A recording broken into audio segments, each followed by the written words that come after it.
In my previous lecture, I have already discussed about the topic that whether preamble is amendable or not. At that time, I have already discussed Kesavananda Bharati case, और उसके अंदर उस leading case के साथ साथ एक case और भी है जो भी एक इम्पॉर्टेंट केस है। इस केस में ये बात भी कही गई थी कि जो प्रियम्बल है वो बेसिक स्ट्रक्चर का पार्ट है। एक तो केशवानंद भारती केस में भी कहा गया था और एक इस केस में भी कहा गया है। तो इस केस का भी आप माइंड में रखिए, क्योंकि ये केस भी एग्ज़ाम में कई बार पूछ लिया जाता है। इस केस में भी वही इशू राइज हुआ था कि प्रियम्बल जो बेसिक स्ट्रक्चर का पार्ट है या नहीं है। तो इसमें यही बात कही थी कि not only the preamble is a part of the constitution, it is also the part of basic structure. ये कॉन्स्टिट्यूशन का ही पार्ट नहीं है, ये बेसिक स्ट्रक्चर का भी पार्ट है।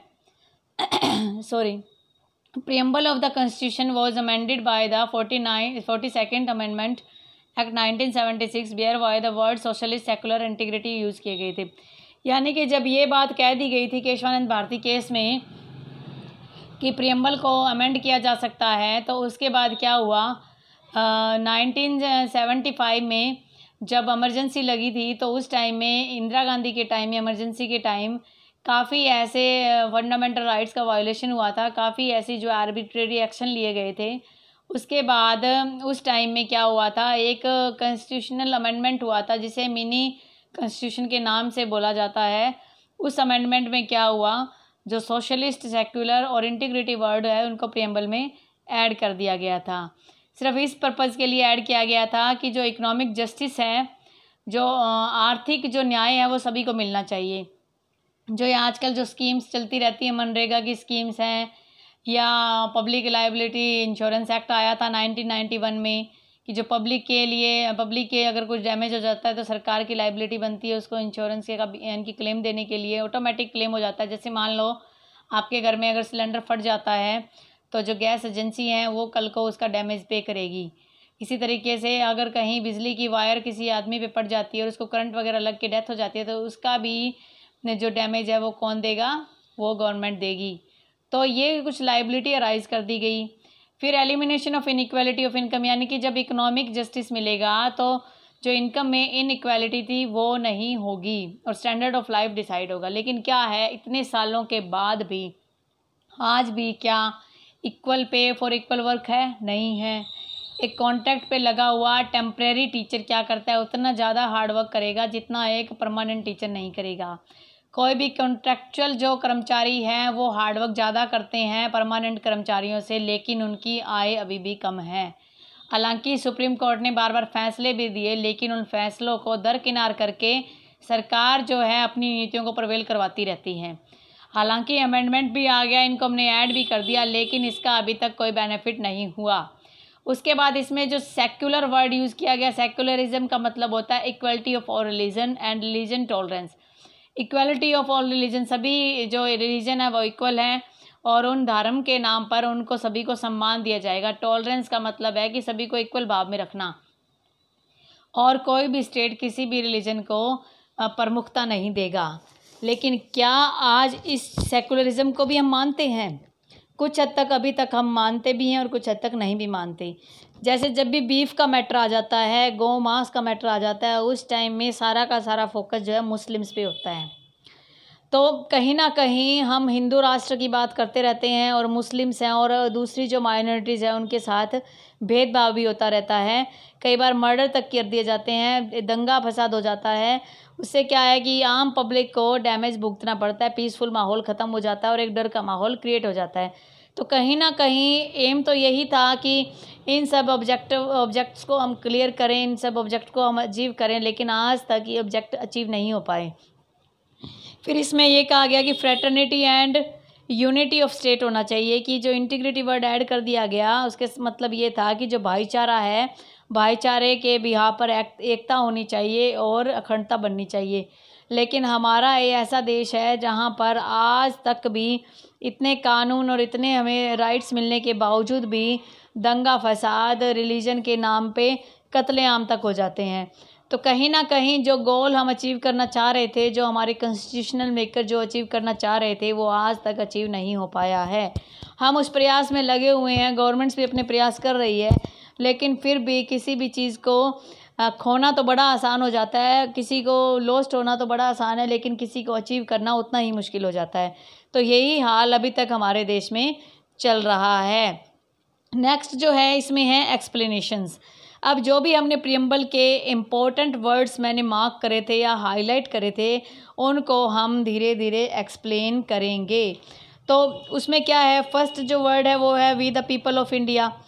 We the people of India का मतलब है कि हम भारत के लोग जो है, हमारे ही हाथों में सारी की सारी पावर है। क्योंकि जब इलेक्शन का टाइम होता है तो आम नागरिक के पास बहुत पावर आ जाती हैं कि सारे वोट की पावर उनके पास है, लेकिन जैसे ही इलेक्शन ख़त्म होते हैं आम नागरिक के पास कोई पावर नहीं होती, फिर पूरा 5 साल तक हमें वेट करना पड़ता है। लेकिन हमारे कॉन्स्टिट्यूशन ने आम नागरिक को बहुत पावर दी है। बहुत सारा का सारा जो पीपल ऑफ इंडिया का जो इनकी जो सिस्टम रखा गया था प्रियम्बल के अंदर, वो यही तो बताता है कि सारी पावर जो है वो लोगों के हाथ में है। पर लोग क्या करते हैं, रंग, जाति, धर्म, सोशल स्टेटस, इसके नाम पर क्या है वोट दे देते हैं, जिसकी बाद जो पावर उनके हाथ में थी वो लॉस्ट कर देते हैं। उसी तरीके से सेकंड वर्ड इसमें है सोवरन। सोवरन का मतलब होता है सुप्रीम और एब्सोल्यूट पावर किसके पास है, जो देश की जो कॉन्स्टिट्यूशन है, हमारा संविधान है, उसी के पास है, और जो पावर है सबसे बड़ी उसी के पास दी गई है, कोई भी सुपीरियर अथॉरिटी नहीं है। The word sovereign lays emphasis that India is no more dependent upon any outside authority। इसका मतलब है कि इंडिया जो है आज इंडिपेंडेंट है, इंडिया के पास अपनी खुद की पावर है और उस पावर के बेस पर वो अपने डिसीजन खुद ले सकता है। जैसे आज भी ऑस्ट्रेलिया जो है वो एक जो हमारा जो देश है यूके, उस यूके के अंडर एक कॉलोनी की तौर पर है। जो भी फाइनल डिसीजन होता है यूके की जो क्वीन होती है वो लेती है। आज हमारा ऐसा कुछ नहीं है, हम इंटरनली आंतरिक तौर पर भी और एक्सटर्नली बाहरी तौर पर भी हम क्या है कि आज जो है फ़ैसला लेने के लिए इंडिपेंडेंट हैं, हमें किसी से पूछना नहीं पड़ता। और ये जो सारी की सारी मेंबरशिप जो हमारी आई थी कॉमनवेल्थ में, उसके बाद यूएन में भी हमारी मेंबरशिप है, तो जिससे जो रिस्ट्रिक्शन सॉवरेनिटी पे थी थोड़ी बहुत अगर कहीं लग भी रही थी तो वो भी रिस्ट्रिक्शंस हमारे ऊपर से हट चुकी है। तो सॉवरेन का मतलब ये है कि हमारे देश जो है सबसे ऊपर पावर है, वो इंडिपेंडेंट पावर है, वो किसी के ऊपर भी डिपेंडेंट नहीं है, ना किसी के फैसलों के हिसाब से वो चलेगा।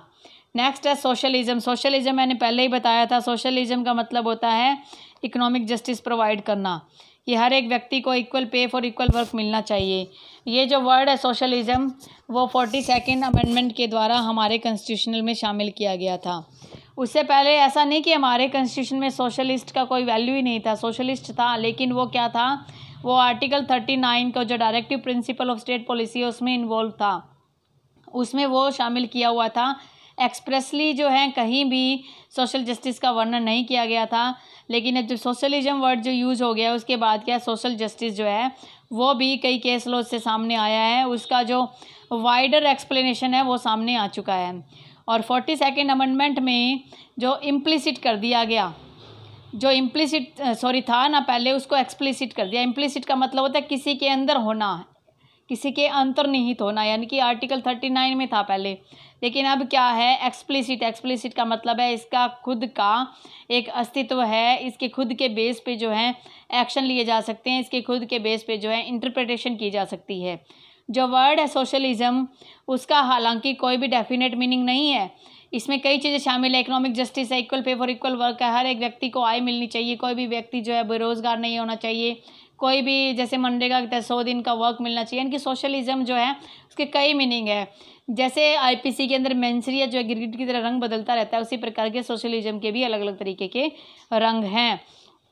एक लैंडमार्क केस है इसमें, एक्सेलवियर वर्सेस यूनियन ऑफ इंडिया 1979 का। इसमें जो है सोशलिस्ट वर्ड जो है सामने निकल के आया सुप्रीम कोर्ट के पास कंसिडरेशन के लिए कि आप इसको जो है थोड़ा सा एक्स्ट्रा एक्सप्लेन करें।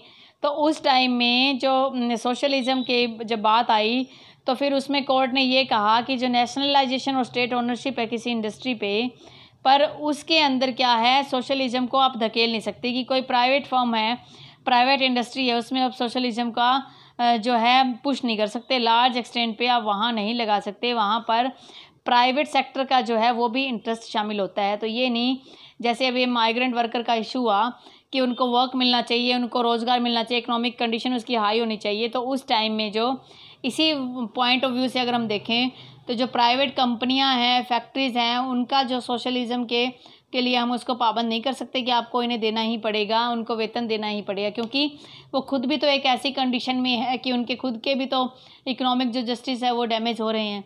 तो ये जो है सोशलिस्ट को पहले टाइम जैक्सलवेयर में कोर्ट ने बताया। उसके बाद DS नकारा का केस आया यूनियन ऑफ इंडिया के अगेंस्ट 1979 में। इसने जो है सबसे पहले बेसिक फ्रेमवर्क बता दिया सोशलिज़म का कि सोशलिज़म क्या है, प्रोवाइड करता है decent standard of life. Decent का मतलब है एक अच्छा जो लाइफ है, जीवन है, वो जीने के लिए बताया कि जो वर्किंग पीपल है और उनको जो है सिक्योरिटी प्रोवाइड की गई कि उनको जो है किसी भी प्रकार के नुकसान से बचाया जाए। उसके बाद ये कहा गया अगर इकोनॉमिक साइड में देखे जाएँ तो सोशलिज़म जो है मार्क्सिज़म और गांधीज़म का दोनों का ही मिला जुला हुआ एक स्टेप है कि जो गांधी जी कहते थे कि हर व्यक्ति को वेतन होना चाहिए, हर एक व्यक्ति को काम होना चाहिए, और मार्क्सिज्म कहते थे कि वेतन का अधिकार होना चाहिए, इनकी आर्थिक कंडीशन अच्छी होनी चाहिए। तो जो हमारा सोशलिज्म वर्ड है इसके अंदर वो दोनों ही शामिल हो जाते हैं। आई होप आपको लेक्चर समझ आ गया होगा, और ये लेक्चर इतना लेंथी भी नहीं है, ज़्यादा से ज़्यादा 12-13 मिनट के लेक्चर हो रहे हैं। तो अगर आपको वीडियो पसंद आता है तो प्लीज़ लाइक कीजिए, और अगर आप नए हो मेरे चैनल पर और आपको अच्छा लग रहा है तो प्लीज़ सब्सक्राइब करें और अपने दोस्तों में इसे शेयर ज़रूर करें। Thank you for watching.